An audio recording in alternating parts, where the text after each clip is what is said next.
미국이 먼저 포기했습니다. 뉴스 앵커의 차가운 목소리가 오송철도기술연구원 휴게실을 가득 메웠습니다. 화면 속에서는 캘리포니아의 거대한 진공관 실험장이 철거되고 있었죠. 수조 원을 쏟아부었던 하이퍼루프 프로젝트가 결국 실패작으로 낙인 찍힌 순간이었어요. 중국도 마찬가지예요. 베이징-상하이 노선으로 야심차게 시작했던 진공열차 계획 2년 전에 공식 중단 발표했잖아요. 젊은 연구원이 한숨을 내쉬며 말했습니다.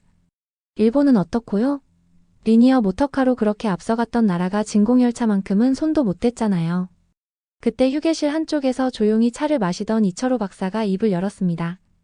올해로 62살, 평생을 철도 기술 한 길만 걸어온 베테랑이었죠. 하얀 머리카락 사이로 여전히 번뜩이는 눈빛이 인상적인 사람이었어요. 그래서 우리도 포기해야 한다는 거야? 철호의 목소리는 잔잔했지만 무게가 있었습니다. 미국이 못했으니까, 중국이 안 되니까, 일본이 어려워하니까.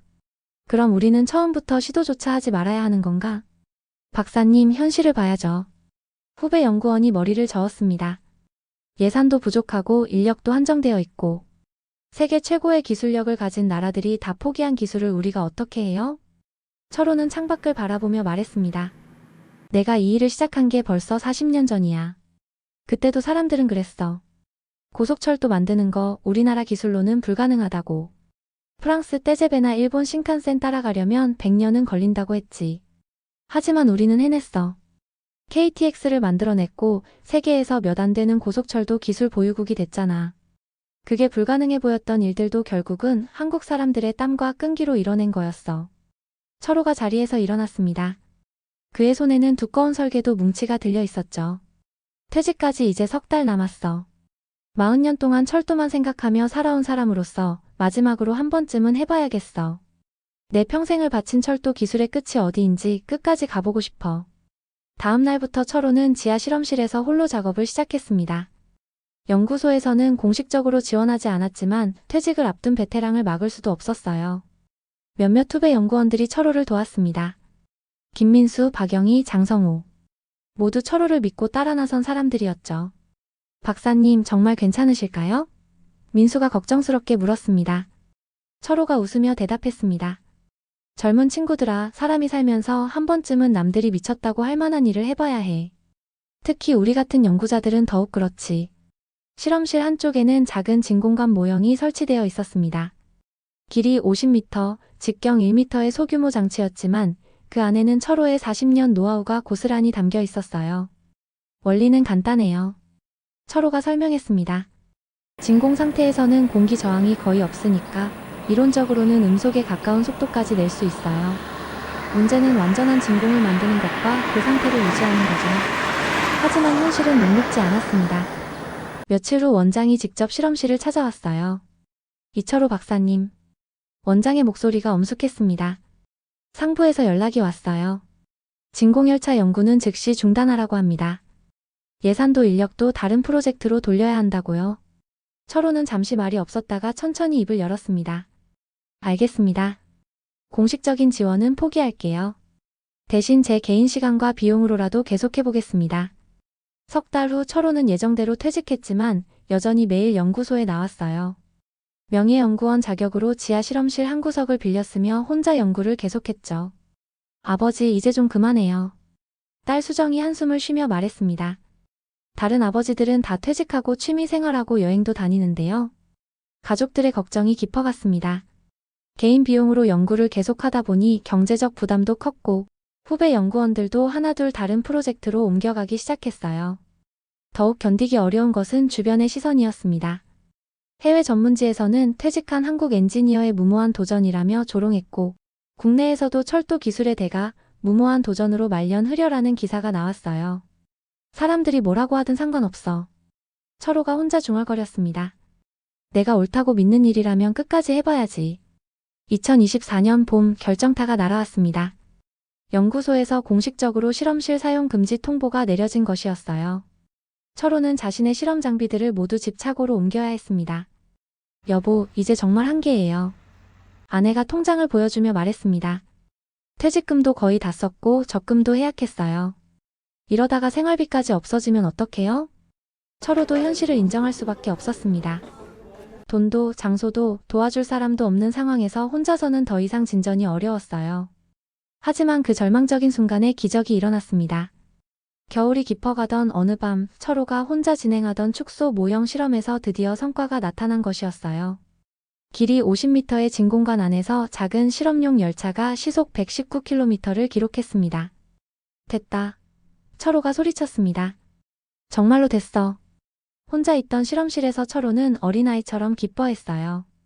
철호가 개발한 새로운 밸브 시스템은 기존 방식보다 에너지 효율이 30%나 높았고 하이브리드 자기부상 방식도 독창적이었습니다. 하지만 주변의 반응은 여전히 차가웠어요. 시속 119km면 그냥 일반 전철 수준이라는 비판이 쏟아졌고 언론들도 관심을 보이지 않았습니다. 철호는 점점 고립되어 갔습니다. 한때 존경받던 철도 기술자가 이제는 현실을 모르는 고집쟁이 노인으로 여겨지고 있었어요. 2024년 여름 철호가 거의 포기 상태에 이르렀을 때 예상치 못한 전화가 걸려왔습니다. 이철호 박사님이십니까? 저는 국가과학기술연구의 김정민 박사입니다. 박사님의 진공열차 연구에 대해 들었습니다. 며칠 후 대덕 연구개발특구에서 만난 김정민 박사는 30대 후반의 물리학자였어요. 사실 박사님의 실험 영상을 봤습니다. 온라인에 올라온 거 말이에요. 다들 시속 119km가 느리다고 하던데 저는 달랐습니다. 어떤 점이요? 철호가 기대에 찬 목소리로 물었습니다. 효율성이에요. 박사님이 개발한 하이브리드 자기부상 시스템 그거 정말 획기적입니다. 저희가 컴퓨터 시뮬레이션을 돌려봤는데 1km 규모로 확대하면 시속 600km는 충분히 가능할 것 같아요. 김정민은 2025년 국가중점과제 공모전에 대해 알려주었습니다. 정부에서 차세대 기술 개발을 위해 총 1조 원 규모의 특별 예산을 편성했어요. 교통 분야도 포함되어 있고요. 철호와 김정민은 공동으로 한국형 하이퍼튜브 제안서를 준비했습니다.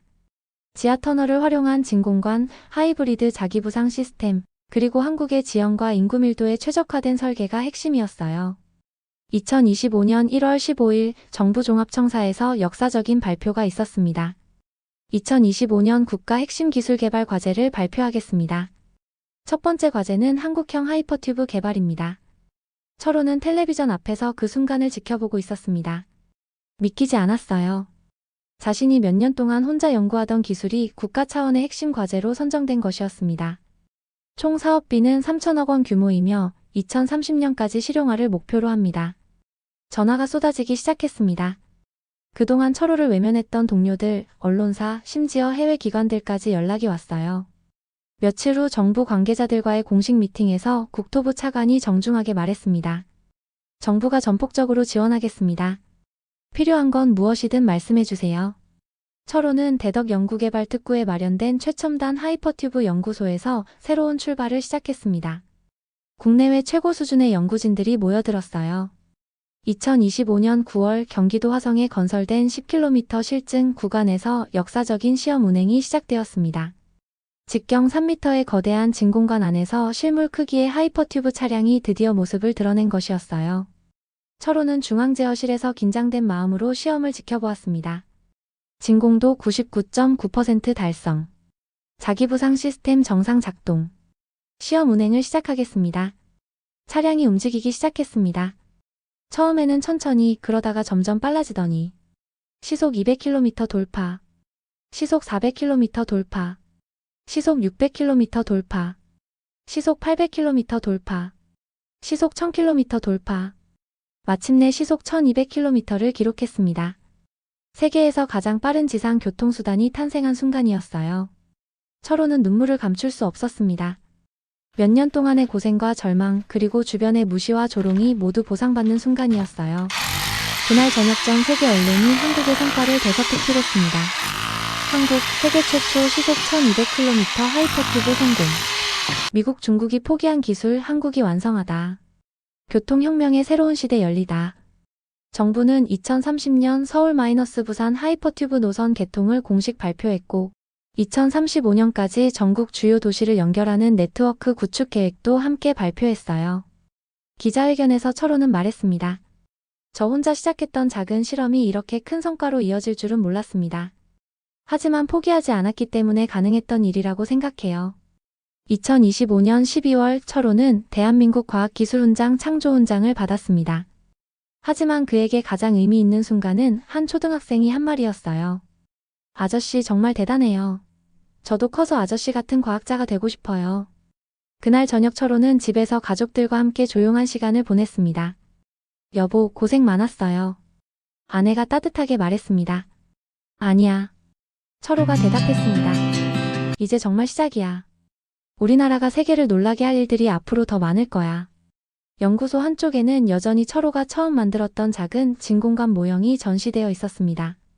길이 50m의 소박한 실험장치, 하지만 그것이 바로 불가능을 가능으로 바꾼 위대한 시작이었어요. 모두가 포기했지만 끝까지 버텨낸 한 사람의 집념과 그 뒤에 선 대한민국의 끈기가 만들어낸 기적.